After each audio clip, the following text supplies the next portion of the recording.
Hey everybody, welcome back to the channel. It's your buddy Pete here on the new channel, Pete's Moto Adventures. I've changed the name, but most of you know that already. But what we're going to be talking about today is what gear am I wearing going to Alaska? Let's find out. So it's been a long journey into figuring out what gear you bring with you on a roughly 12,000 mile, month-long trip on a motorcycle. You got to weigh all your options, waterproof, price, comfort is big, so I'm going to go through kind of why I chose what I chose. Now for my outer garment, I went with the MSR Adventure Gear. Available at, it's Rocky Mountain ATV. It's good stuff, has excellent reviews. Ben, if you want to see like a real world adventure, like how this stuff handles, Ben at the Dork on the Road, if you're not following him and you're an adventure rider, I would suggest you go over to his channel. He did an excellent review on these. So, okay, and so check Ben out. But so what I went with is this gear here, and there. These are the pants. These are size 40. I went a little large on it. It's a little bit bigger than I need. And I also had to get some suspenders because they're a little bit too big. And unfortunately, the one drawback I had with this gear is also that the fact that they don't have a zipper like my Tourmaster Gear. And I'll explain why I didn't go with them in a second. My Tourmaster ADV suit, my Trek suit, is really good. It has a zipper. Now, if you'll notice that most jackets and stuff will have zippers and stuff that you can zip pants and your jacket to, so it's like a one-piece riding suit. Unfortunately, hopefully in the next time they redesign these, they'll put a zipper in, because I like having a two-piece suit, because when you're sitting down or when you're standing on the bike, and if these are just a little bit loose, they ride down. But I wanted them a little big so that way I can put a thermal layer underneath these, because I'm going to Alaska in June. There's no telling what kind of temperatures I'm going to have. So that's why I went with this. The other reason I went with this is also that it has this awesome backpack pouch, back here, and you can put a hydration pack in it. It's got a little loop for your hose, so you can wear your jacket, have your hose there so you can get hydrated, stay hydrated without having to figure out how you're going to do that, which is always another issue when you're a long distance motorcycle tour, is how you stay hydrated. Now, the other drawback I would say with this stuff is it only has a CE level 1 armor in it. So what I'm going to do, because it's going to be June, and when I leave here in Florida and most of the Midwest, it's going to be hot. I'm actually going to be wearing my new Bohn body armor gear. And so this will go nicely underneath the jacket. So on hot days, I can just wear this. I can put my jacket in one of the many compartments on my Motovlog Gear. Just store it in the beaver tail, as they call it. Now, the new Bohn body armor, so this has this. This is the chest protector, that. And it has little pockets now that go in here. So this sits in there, and then it zips up. So this is, hopefully not getting too messed up with the microphone. So this goes right in there.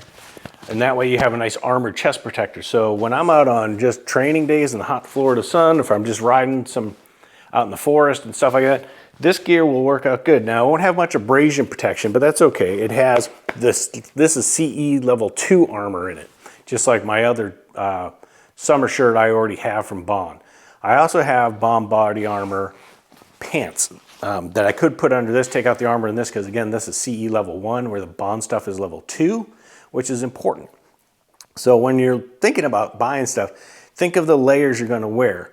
And that brings me to the Tourmaster stuff. Now, the Tourmaster Gear, which I already have a suit and I like it, and if you haven't seen that review, I'll put a link up here in the description. So that'll be up there. And it's really good gear. It's nice, but it's not waterproof. And they do have a waterproof line, but there's no real world reviews on it. So I'm very hesitant to go with something that doesn't have a real review. It only has like how they fit and stuff like that. I reached out to Tourmaster and Helmet House got nothing back. So it would have been nice to maybe get some free gear. I'm not gonna lie, but I like free stuff just as much as the next person. And it would have been nice to have that. But they didn't call me back. And this is comparable price, the MSR stuff, and it has real world reviews. And that's important. You know, I wanna know, is this stuff gonna be waterproof? The price, I think, for the pants and the jacket was less money than you can buy Climb or Revit gear. Just a jacket from one of those two. And in my opinion, this solid stuff. So that's good on all that. Now I'm just gonna be sticking with my regular RF 1200 showy helmet. I'm not gonna go fancy. I've been on the fence about getting a modular, possibly, but I don't think I'm gonna be doing that. All right, so now we've talked about jackets and waterproofing pants and stuff like that. Let's move on to boots. And your choice of boots is always important on any motorcycle, let alone a month-long trip to Alaska in the cold, in the wet. Possible snow, who knows what I'm gonna have. So you want something waterproof, which these are my riding boots, which I wear on my BMW, my Goldwing. These are low-cut boots. I would never, ever suggest these on a adventure bike, ever. Just put them out of your mind. Because the number one thing that happens in any adventure bike crash, it's usually a low speed, you fall, you put your foot down, snap goes the ankle. So I have two sets of boots. I have my Tourmaster Trailblazers and I have my CD Adventure boots. Now, I wore these for a good trip. I've been in a couple of low speed laydowns while I'm out practicing. They're a decent boot. Unfortunately, this is the problem with them. As you can see here, there's not a lot of ankle protection. You know, they bend a lot, so they're not quite up to snuff for what I would consider medium to heavy off-roading. If you're gonna be a strictly off-roader and you know that's what you're gonna be doing, get yourself a pair of motocross boots. Those are the best. Those are going to protect you 100% better than any of this stuff. Only thing is they're not waterproof, but you probably don't care about that when you're running that kind of boot anyway. So what I'm going with are my CD Adventures. So these are a great boot. You know, they have a good buckling system. The top has a nice shin guard up here, if you can see that. You know, and then it also, they're 100% waterproof, which I've tested that, they are. But also on these, what you'll see is they have the ankle protector right here. So it does allow the ankle to, rotate a little bit. But what it doesn't allow is a lot of flex. So it has that nice hard plastic, and when this thing is buckled up, it really keeps that ankle from having to roll over because it's above your ankle. If you're wearing, I'm wearing a boot, but like my low cut boot, it only comes to where your malleolus is. That's like your ankle bone, the thing that sticks out your foot. It's called the malleolus, or malleoli is plural. But anyway, that's not protecting your ankle. It has to be above that to protect that ankle. So that's why I went with these. Are they the safest, toughest boot on the market? No, but they're very reliable. They got a nice, real heavy footprint. They're comfortable to walk in for short term. It does have some flex in it, but it's not nearly as much as the Tourmaster boots. And all in all, I find these just a really solid adventure boot for guys like me. And if you're guys like me, you know who you're talking about. I'm talking about my friends that have all recently gone out and bought ADV bikes. My friend Jack, or Jack's Ride, Bronco Ride. My buddy rides a Pan America as well. And then now Mr. Bohn, who's Bohn Adventures, he just went out and bought himself a KLR. So, we're waiting on his Ty. So Ty, get off it and get a bike so we can all do a BDR. But these are good solid boots. That's what I'm saying. Gloves, I'm not going to talk about gloves. Buy gloves that fit you well. Buy gloves that have armor in them.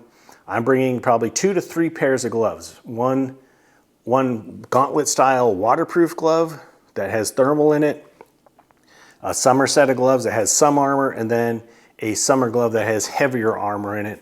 So those roads, like we're probably going to do the road to the sky, and that is a gravel road for a few hundred miles. Then, of course, the Dalton Highway, which is gravel and all kinds of loose stuff. So if it's not cold, then I'll wear those. If it's rainy, then I have my other armored waterproof gloves.